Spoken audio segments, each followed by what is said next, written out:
Alright guys, this is chapter 15, the world famous Watson Pet Hospital. Mama and Dad didn't know I was in the living room. We'd been back in Flint for a couple of weeks, and they were still talking about what happened, but never around us. The only thing I knew for sure was that the bomb wasn't dropped on the church by an airplane. Grandma Sands called a couple times and told them that the police thought two white men drove by in a car and threw it in during services, or that they'd already hidden it in a church with a clock to set off to go during Sunday school. However it got in the church, it had killed 4 little girls, blinded a couple more, and sent a bunch of other people to the hospital. I couldn't stop wondering if those 2 little girls I saw on the lawn were okay. From my secret hiding place in the living room, I could listen to Mama and Dad, and it seemed like they spent most of the time trying to figure out how they could explain to us what happened. Some of the time, they were mad. Some of the time, they were calm. And some of the time, they just sat on the couch and cried. Even though none of us kids got hurt by the bomb, they acted like they were worried about us. They weren't too worried about Byron, and weren't worried at all about Joey. We all agreed not to tell her what had happened at the church, and had left Birmingham that night before she had a chance to find anything out. I was kind of surprised because the way Mom and Dad were talking, I could tell they were most worried about me. They came out to the kitchen and sat on the couch. I knew they were talking about me again. Mama said, "He's been disappearing, Daniel. Hours go by and I don't know where he is." "What's he say when you ask him where he's been?" "He tells me he hasn't been anywhere. He says I shouldn't worry. It's so strange. I call him and he's nowhere to be found, but a few minutes later he just pops up." "Doesn't Byron know where he goes?" "He says he doesn't. He is being awfully quiet." "Something's wrong. I wonder if Mr. Roberts' friend was right. I wonder if he really did see Kenny in that church after all. Lord, who knows what that poor baby saw." "What, Ona?" "He says he only left Grandma Sands to tell us Joey was okay. I don't know what he can do. But Joey swears it was him she followed away from there. And you know that child would just soon as die as lie. I just wish I knew where he goes and why." I had been disappearing, but Mama really didn't need to worry. I wasn't going anywhere. I'd just been going behind the couch for a little while every day. There was a big enough space between the couch and the wall for me to squeeze in back there and just sit in a little ball. It was quiet and dark and still back there. Byron called this little area the world-famous Watson Pet Hospital, and he made me and Joey believe that it had magic powers, and genies and angels all lived back there. I was waiting to see if that was true. He started calling it the world-famous Watson Pet Hospital after we noticed that if something had happened to one of our dogs or cats, they would automatically know they had to crawl in that space and wait to see if they were going to get better.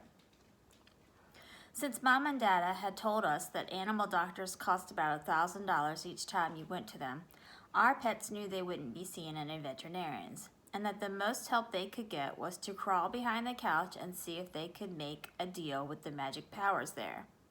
If one of our dogs got hit by a car and could walk away, or if one of them chewed through an electric wire or ran away from home and showed up a couple of weeks later half-starved or something, they'd head right back for the back of the couch. If one of our cats got beat up by a dog or spent too much time throwing up disgusting pieces of things or got thrown out of a tree or something like that, they'd zip right straight into the world-famous Watson Pet Hospital. Those times when one of our pets got hurt, I'd wake up in the morning and run out to the living room and climb on the back of the couch and look over and see how it was doing. If I'd looked down there and the dog looked up at me with sad eyes and banged his tail a couple of times before he put his head back down, or if the cat looked up and hissed at me, I knew they'd made it through the first night of the magic powers were probably going to keep them alive. If when I looked behind the couch and I saw a crumpled up yellow towel where a dog or cat had been laying, I knew that Mama would soon be telling us that Scooty or Fluffy or Scamp or Lady or whomever the patient was hadn't done too well and would be spending the rest of the time running around in cat or dog heaven. But I knew better. I knew this was some made-up garbage. I knew the magic powers had decided not to keep that animal alive, and Dad had gotten rid of the body before we woke up. It was kind of strange because whenever it was that was behind the couch seemed to work best on dogs. Whenever dogs survived the world-famous Watson Pet Hospital, they always became a lot friendlier. When they came out, they might walk kind of funny, but it seemed like all they wanted to do was lick you and wobble after you wherever you went. Blackie had been in the hospital twice, and he got along great with everyone now, even strangers, even cats. But cats were different. If one of them survived the hospital, it'd come out and give you a dirty look and be a lot meaner than it was before it went in. Most of the time after a cat visited the world-famous Watson Pet Hospital, it wouldn't let anyone but Joetta touch it. But that was okay, because most of the time nobody but Joetta wanted to touch the stupid cat anyway. I waited to see if the magic power was going to treat me like a dog or a cat. Or if when Byron or Joey woke up one morning, they'd find a crumbled up yellow towel where I was supposed to be. The only trouble was that the magic power seemed to be taking a real long time to decide what it was going to happen to me. Maybe I wasn't spending enough time back there. Mama started trying to force me to do things with Rufus, but it seemed like he changed while we were gone and wasn't as much fun to be with. Him and Cody got real happy when I gave them my pillowcase full of dinosaurs. I was getting too mature to play with toys anymore. Mama even forced Byron to take me with him and Buphead to play basketball. But you didn't have to be Albert Einstein to figure out that the only reason the big guys were playing with me was because Byron had threatened them when my back was turned. But what really bugged me the most was when Mama tried to force me to do things with Joetta. I never noticed what a little crybaby and snitch she was. Every time you turned around, she was threatening to go tell on you or whining about something, about being just a plain old pest. After a while, to get even with her, I wouldn't even look at her. I started hating her guts. I only wanted to come out of the world-famous Watson Pet Hospital to eat and go to the bathroom. I even started going into it after Mom and Dad went to bed at night, and I started sleeping there. I spent so much time there that Byron finally figured out where I was going. I looked up one day, and there were his eyeballs staring down at me. Hi, Bye. Hey, Kenny. So this is where you've been hanging out, huh? Are you gonna tell on me? Man, you ever known me to be a snitch? Never. You're right. He just kept looking at me. You want me to go get you something to eat? Uh-huh. Byron walked over and turned on the TV, then stuck his head back behind the couch. You want to watch some TV? Uh-huh. His head disappeared and he watched Batfink.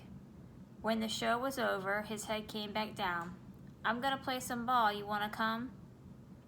I'll come in a minute. Bob looked like he didn't believe me. Cool. Later. Even though Byron had a reputation for not being a snitch, I got a feeling he told on me. When they sat on the couch, Mom and Dad quit talking like no one was around and got real careful about what they said.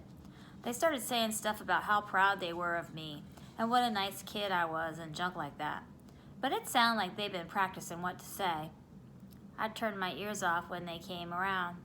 Mama also quit bugging me to find out where I was going. I knew they busted me for sure when Joey's snitchy little face started peeking around the couch every morning. Byron even started sleeping on the couch at night. Right after Mom and Dad went to bed, I crawled back there and he'd come out with his pillow and blanket. Not Kenny, not Bye. Every morning I'd wake up and Byron would look down at me. He'd wake up by touching the top of my head. Hey Kenny, hey Bye. You ready to eat? Uh-huh. Come on. I crawled out from behind the couch and let Byron pour out my cereal and milk. After I finished, I'd say, thanks. Wait, ain't you gonna change out of them PJs? Oh yeah. I changed and went back to the couch, and Bye was sitting there. Hold on, Kenny. Watch some cartoons with me. Okay, I will in a minute. Byron grabbed my arm before I could crawl behind the couch. Nah, man, at least stay for Felix the cat. Okay.